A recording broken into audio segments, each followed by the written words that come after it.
એમ શ્રીજી બાવા એ નિકુંજ નાયક કિશોર ભાવનું સ્વરૂપ. આપણે પ્રાગટ્યની બધી વાત કરી. આજની તારીખમાં શ્રીજી બાવા જતા હમણાં થોડા વખત પહેલાંની જ વાત છે. લીંબુની જરૂર હતી. હવે આખા ગામમાં ક્યાંય લીંબુ જોઈતા તેટલા ન મળ્યા. ઠાકોરજીએ સ્વપ્નમાં 12 વૈષ્ણવને કીધું અને એ લીંબુ લઈને આવ્યા. આ બધાય બધું જાણો છો એટલે મારે વાર્તા કે આખી વાત નથી કહેવી. તો શ્રીજી બાવા સાક્ષાત નંદ યશોદાજીના ઘેર સારસ્વત કલ્પના રમતા ખેલતા આરોપતા એ જ સ્વરૂપ ગિરિરાજી ઉપર હતું. અને એ જ સ્વરૂપ અજબ કોરીનું વચન નિભાવવા માટે અહીંયા આવ્યું છે. ક્યાં? સિંહાર, જેને અત્યારે આપણે નાથ દ્વારા કહીએ છીએ. આજની તારીખમાં જે ભોગ ગુસાઈજીએ નક્કી કર્યા એટલો જ નેગ આવે છે. તમે શ્રૃંગારે જુઓ.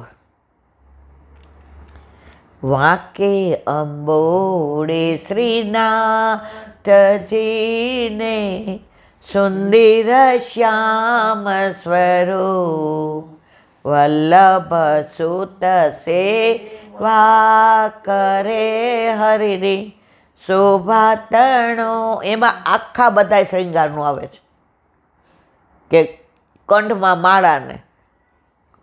નાના હતા ને તો અમને બહાર ને કાકા વરસમાં એકવાર શ્રીનાથજી લઈ જાય અને એકવાર વ્રજમાં લઈ જાય. તો અમે નાથ દ્વારા દર્શન કરવા ગયા. તો નાના આવડા હોય તો પહેલાં ખબર નહોતી પડતી. પછી સેજ મોટા થયા ને તો બહાર નીકળીને મેં તો બા આટલી બધી માળા પહેરાય.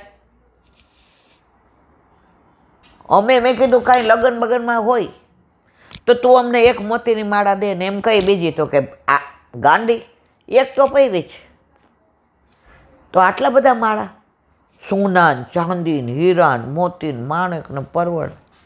હવે ત્યારે નાના એટલે સમજણ ન પડે. પણ અમારી ભેગા એક વૈષ્ણવ હતા એટલે હું હોઈશ મને લાગે 12-13 વર્ષની. એટલે રાતના અમે બધા સૂતા હતા એટલે એ બેનને ઊંઘ નહોતી આવતી. આમ દૂરના મારા માસી થાય એટલે હું ને એ બે હારે સૂતા હતા નીચે. પેલા ક્યાં આવું હોટેલ ને આવું બધું, ધર્મશાળામાં નીચે પાથરીને સૂઈ જવાનું. એટલે અંબે મને કહે તું બેટા કહેતી હતી ને બેબી આ બધું વલ્લભે ભાવ સહિત આપ્યું છે. હરામ બરોબર ત્યારે મને કાંઈ સમજાણું હોય તો, પણ ઓલા માસી મોટા એટલે આપણે હં કરીએ. પછી સમજાણું મને કે દરેકનો ભાવ હોય. ચંદ્રાવલીજીનો ભાવ, લલિતાજીનો ભાવ, સામનીજીનો ભાવ, સોનાનો ભાવ છે. આપણે તો અડધેથી હોઈ ગયા. ધીમે ધીમે સમજાયું કે જુઓ તમે ઠાકોરજીએ કર્ણફૂલે એક ધારા ન કરે. મત્સ્ય હોય ને મકરાકૃત હોય ને મયુરાકૃત હોય ને લટકણ હોય ને એ બધા નામ લખ્યા હોય, લોલક હોય ને બધું લખેલું હોય છે. તો ઠાકોરજીને કિશોર ભાવ છે એટલે આજની તારીખમાં પ્રભુને એવા શ્રૃંગાર આવે. તો પ્રૌઢ ભાવ ગિરિવરધરણ નવનીત દયાલ બાળ સ્વરૂપ. જ્યાં નવનીત પ્રિયાજી, બાલકૃષ્ણજી, બાલમુકુંદજી આ બાલ સ્વરૂપ બિરાજે ને ત્યાં રથમાં ઠાકોરજી આરોગશે. રેટિયામાં આવે, રથ નથી આવતો. ત્યાં ઘોડા ન જોડાય.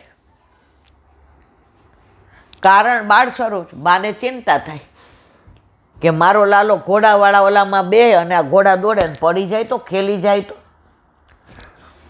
તો બીજું છે નવનીત દયાલ. એનું પ્રાગટ્ય આપણને ખબર છે કે પેલા ક્ષત્રાણી માવનમાં રહેતા હતા. વલ્લભના શરણે આવ્યા એટલે વલ્લભે બ્રહ્મ સંબંધ આપ્યો ને કીધું સ્વરૂપ સેવા કરો. એ કે મને ક્યાં સાધનમાં નાખો છો, મને તો ફળ મળી ગયું. આપ મળી ગયા પછી મારે કોઈ સાધનમાં પડવું નથી. વલ્લભે કેટલું કીધું પણ કે નહીં, હું તો મારે આપના સ્વરૂપમાં જ મારી આસક્તિ. તો વલ્લભે પોતાના ચરણારવિંદ કંકુના ઓલાથી કરીને એના માથે પધરાવ્યું કે તારે જ્યારે વાત કરવી હોય, બોલવું હોય તો આ સાક્ષાત છે. હવે આ ક્ષત્રાણી બ્રહ્માંડ ઘાટ ઉપર જળ ભરવા આવ્યા તો 4 સ્વરૂપ એની ગાગરમાં આવ્યા. નવનીત પ્રિયાજી, ગોકુલ ચંદ્રમાજી, લલિત ત્રિભંગીજી અને ચોથા લાડલેસજી. પાછા એ કે ના બાપા ના, મારે તો મેં વલ્લભને ના પાડી હતી, મારે જોઈતા જ નથી. મારા ઘરે મારો સાક્ષાત પુષ્ટિ પુરુષોત્તમ બિરાજે, આપને ક્યાં રાખો, આપ અહીં બિરાજો. બીજી વાર ભર્યું, ત્રીજી વાર એ કેવું ભર્યું, મારે વલ્લભને પૂછી આવો. વલ્લભ ક્યાં, આની પાછળ લીલા છે ગાંડી, પધરાય. એ પધરાય એવા જે સ્વરૂપનું આવશે એની હું વિવરણ કરીશ. અત્યારે ખાલી નવનીત પ્રિયાજીનું. તો નવનીત પ્રિયાજી જે 4 સ્વરૂપ પધરાવ્યા એમાં નવનીત પ્રિયાજી વલ્લભે ગજન ધાવન ઉપર પધરાવ્યા, જે આગ્રામાં રહેતા હતા. ને આપણે બધાય જાણીએ, એને ઘોડો બનાવીને ઠાકોરજી એની યારે ખેલતા હતા. આ પગ છોલાઈ ગયા, ઘરડા થઈ ગયા, એવા પ્રભુને લાડ લડાવે. સાક્ષાત આ બનાવ, મોકો ભૂખ લગી હે બળી. હવે ઉંમર થઈ, પગ છોલાઈ ગયા, કાંઈ થાય નહીં, જીવ બળે. અત્યારે આ મારોય ઘણી વાર બળે કે આપણાથી કાંઈ થતું નથી, આપણાથી ખવાય જ ખરું. સવારે દવા લેવાની બીપીની એમ કરીને નાસ્તોય કરી લઈએ, બપોરે પ્રસાદ લઈએ અને રાત્રે ધરાઈને ખાઈએ. પ્રભુ ભોગ ધરવા શિંગાર સિવાય આપણે શું કરીએ છીએ? હવે કશું આપણે થતું નથી તો એનોય જીવ બળે. ઠાકોરજી સમજી ગયા, હવે મારા ગજનથી થતું નથી, હવે થાકી જાય છે, એના પગ છોલાય. મોકું વલ્લભ કે ઘર પધરાજા. ગોજનદાવને ફાળ પડી, પછી મારું શું? અરે તારા સિવાય હું થોડો જાતો હોય, તારે ત્યાં જ રહેવાનું. ને આપણે બધા જાણીએ છીએ કે ત્યાં પધરાવ્યા, ક્યાં? વલ્લભની ઘરે. હવે વ્યસન દશા હતી, કુંભનદાસજીની દશા, આ બધાની દશા આવી હોય ને એની આ ઠાકોરજી માગે. ને આપણે તો છોકરાને પ્રેમ કરીએ, પૌત્રને, પૌત્રીને, વહુને, દીકરીને, જમાઈને, બધાને પ્રેમ કરી પછી વધે એમાં ઠાકોરજીને. પછી પાછા કહે મને જતાવું થાય, પણ શું જતાવે બેન તને? ત્યાં પધરાવ્યા એટલે સમાચાર દીધા વિના પધરાવ્યા હતા. હવે પોઢાડવા ક્યાં? એટલે વલ્લભે કીધું, જો આજ કીધું નથી તે, હવે આજે મારી ભેગા પોઢે, કાલે સૈયાસ આપણે સિદ્ધ કરાવી લેશું. આ બધી લીલા બધા જાણે છે, પણ થોડુંક અનુસંધાન હોય તો આજે નવા હોય એને આનંદ આવે. એટલે હા, તો નવનીત પ્રિયાજી વલ્લભ સામનેજી સ્વરૂપ, આ નિગુઢ લીલાનું મારે અનુસંધાન નથી કરવું. બીજા દિવસે સૈયાજી બનાવ્યા. તો નવનીત પ્રિયાજીને જુદું પોઢવું ગમતું નહોતું, કારણ કે વલ્લભ સામનેજી સ્વરૂપને પોઢાડ્યા. એ કે આ તો મને નાની પડે છે, આમાં નહીં પોઢું. વળી ભેગા પડ્યા, બીજે દિવસે પોઢાડ્યા. એ કે આ મને મોટી પડે છે. વલ્લભે સમજાવ્યા, મારા વાલા, આ કળિયુગ છે, અહીંયા ઠાકોરજીની જેમ જ રહેવું પડે, આ ના ચાલે.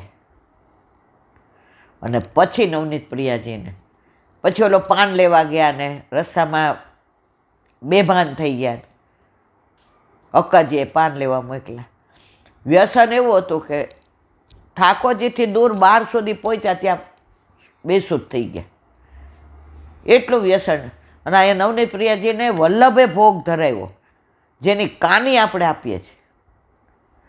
તોય નવનીત પ્રિયાજી આમ ફરી ગયા, કાં મારા વાલા, મેરો ગજન આવે કો તબરો ગુગો. જુઓ આવી નિષ્ઠા. આપણે તો હજી અબજો જન્મ દૂર છીએ, આ બધા આપણામાં કાંઈ છે જ નહીં. આપણા ઉપર તો કૃપા છે કે આપણને મંજિલ ક્યાં છે કહી દીધું, રસ્તો બરાબર છે. બાકી આપણી લાયકાત શું છે એ ઠાકોરજી કરતાં આપણે વધુ જાણીએ. આપણું મન હજી સંસારમાં જ છે. તરત ગજન દાવણને બોલાવ્યા અને ઠાકોરજી રાજભોગ. તો નવનીત પ્રિયાજી જે ગજન ધાવણને ઘોડો ઘોડો કરતા એ સ્વરૂપ આજે નાથ દ્વારામાં તમે ને હું જાણીએ છીએ. હવે ઘણાને સંશય થાય કે નવનીત પ્રિયાજીને શ્રીજી બાબા કેમ સાથે નથી, એનું વિવરણ કાલે. બોલો હરિરાય મહાપ્રભુજી કી. આજે બહુ ઉધરસ આવે છે કા. વાઘ મુક્તાવલી. ઠાકોરજી પુષ્ટ થયા પછી સેવામાં કેવી રીતે હાથ પવિત્ર કરવા અને ભાવ કેમ પ્રગટ થાય. આપણા વલ્લભકુળ વલ્લભ બધાએ આપણા માટે ઘણા ગ્રંથો લખ્યા છે. ઘણીવાર હું વાંચ્યું તો મને એમ થાય કે આપણે તો આની અંદર હજી ચંચુપાતે નથી કર્યો.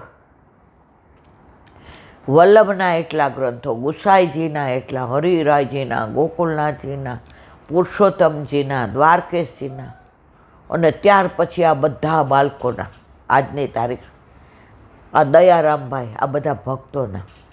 મારા વાલા એટલું બધું આપણને આપ્યું છે કે આપણા કરોડો જન્મ ઓછા પડે. અને આપણે ઓલો 1 કલાક સત્સંગ કરી રાજી થઈ જાય કે અમે સત્સંગ કર્યો.